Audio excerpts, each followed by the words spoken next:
See Naples and die. This is the thought running through my mind as I sit at a kitchen table, light a cigarette, and stare out the balcony doors that open onto an inky darkness beyond. I've been dropped off at an apartment. It is the dead of night. There isn't a soul about and not a sound to be heard. I don't know where I am. There is no phone to let home know I've arrived okay, and I've no key. I was the last person standing on arrivals, and a tall, willowy woman with a faraway look in her eye approaches me and asks if I am Jane who has flown from London. No, so she goes back to her spot. After the crowds clear and even the airport staff leave, I ask her if she is the headmistress from the language school I'm due to work in. Yes, she exclaims in a shrill voice and asks if I'm sure I'm not Jane who has flown from London. I'm sure, I tell her. I'm Elizabeth Jane and I've flown from Belfast. I reserve judgment, wondering if my name and my Derry address on my CV have thrown her to Jane from London.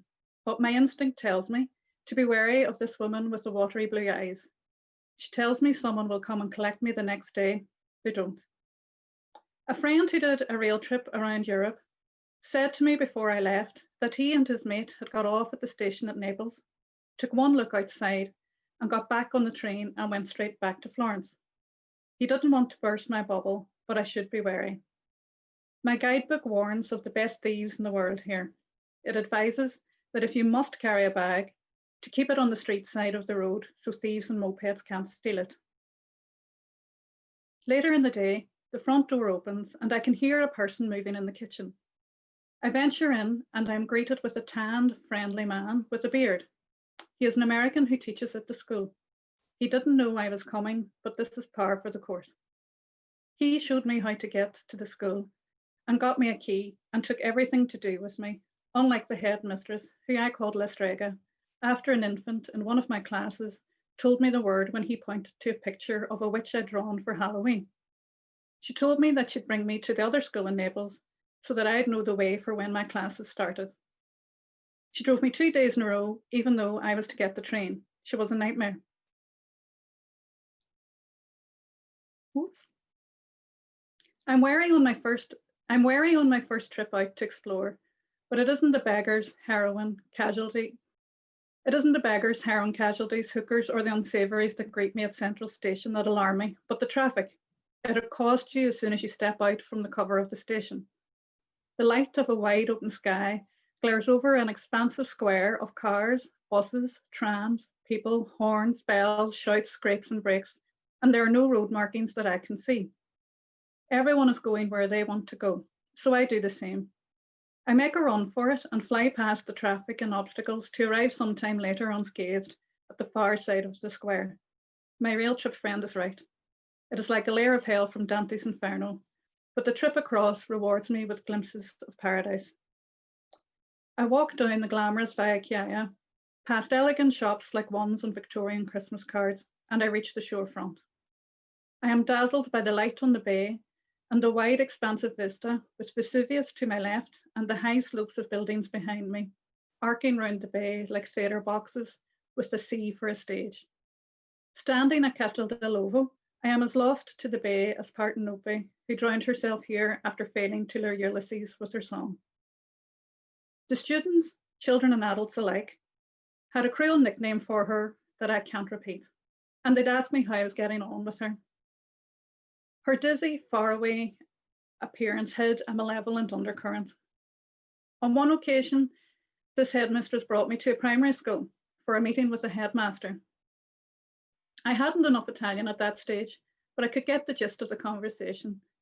She was trying a hard sell, pimping me out as a language teacher, but he resolutely refused, saying I would be unable to discipline a huge class without Italian. She persisted, but he wouldn't back down. She didn't smile or try to be pleasant. At one point, he offered me a sweet from a crystal bonbon dish, no doubt usually offered to a child with a parent, and his Neapolitan shrug and roll of the eyes to me said he wasn't credulous. It was the only time I ever saw her defeated. My mother flew over for a visit, and on her last day, I should have been free from late afternoon to see her, but Strega added a new class that evening without warning me. I had no way to let my mother know. These were the days before cheap flights, so coming over again soon wasn't realistic. Another time Strega said, "Come here," Realizing I was growing tired of her antics, and in front of a full classroom said, "Ladies and gentlemen, let me introduce you to your new teacher." I hadn't the sense at that point to say no. However, I got to explore more and visited Spacca Napoli, a long, narrow street, meaning split, that cuts Naples in half. In a church there are paintings by Caravaggio on all of the walls. The light and the dark of his craft reflects the character of the city. Opposite is a black church with steep, strange, perpendicular steps, adorned with black painted skulls and crossbones. I felt uneasy here and didn't go in. The decoration and the name, Church of the Souls in Purgatory, repelled me. In fact, I didn't pick up the courage to go in until many years later, on a trip back to see friends. My main thought on that visit was how frightening the traffic is, and I find it hard to believe that I actually drove here without incident. Well, there was one. I missed a turn coming out of a factory I was teaching at, and Strega had timetabled me for a class straight after, only in a different town. I was under pressure, and I got lost in the narrow cobble streets cluttered with parked cars. I could see a Carbonieri car make a left turn up ahead, so I thought if there's space for that, then there's space for the Fiat Punto I was driving. There wasn't.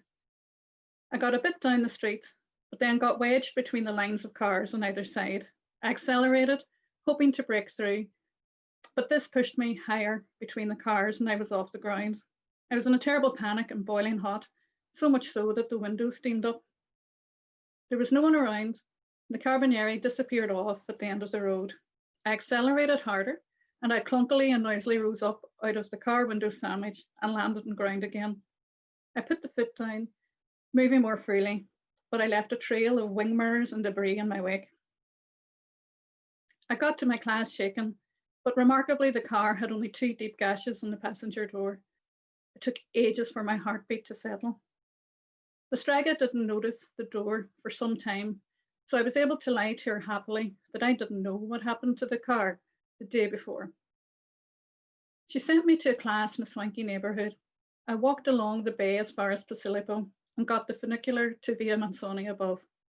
In the silence there, with just a breeze, I took in the panorama of the bay with Capri and Ischia in the distance and Lake Averno, the entrance to the underworld, and the flaming fields on the other.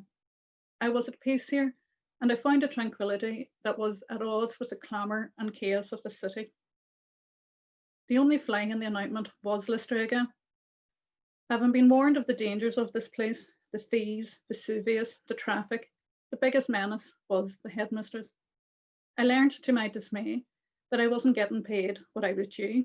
I was illegal, and that tax and other deductions were bogus. My hours were getting ridiculous, and at one point, I had to be in 3 different places at roughly the same time. I'd mastered enough Italian, without the lessons she promised me, to negotiate most what she owed me and leave for home. Veni, vidi, vici. I came, I saw, and I conquered.